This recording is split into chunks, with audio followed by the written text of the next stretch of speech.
Well, thank you, and I thank the gentleman for yielding, and I want to thank him for his leadership on this piece of legislation, which will quite literally save lives. And I'm so grateful that we're having this debate on the House floor at this point in time.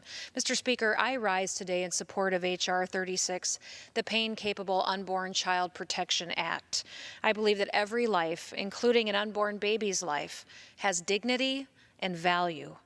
But more than 40 years ago, the Supreme Court handed down a decision in direct contradiction to those principles.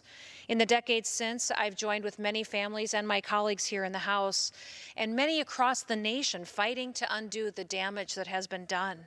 We have got a long ways to go in this country, but the passage of H.R. 36 would be a step in the right direction.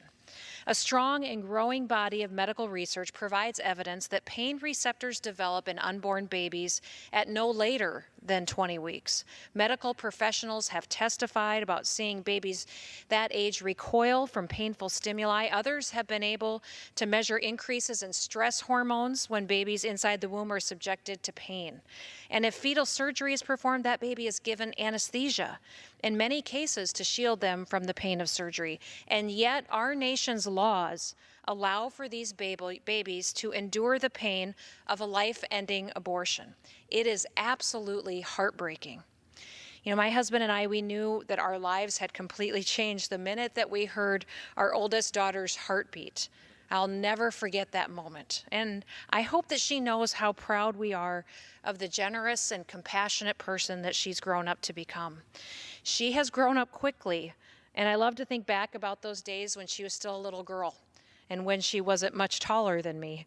We read a lot back then. We read books, we read the Bible, but one of her favorite books was Dr. Seuss's book, Horton Hears a Who, which says, "A person is a person, no matter how small."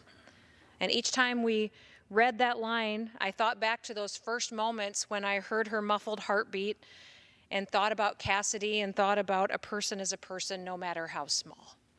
I had that blessed moment 3 different times with my 3 different children, and I pray every day that each and every baby's heartbeat would be heard by parents who understand the gift that that life is from our God who loves them dearly. Mr. Speaker, I urge my colleagues to defend the smallest among us this week and pass H.R. 36, the Pain-Capable Unborn Child Protection Act.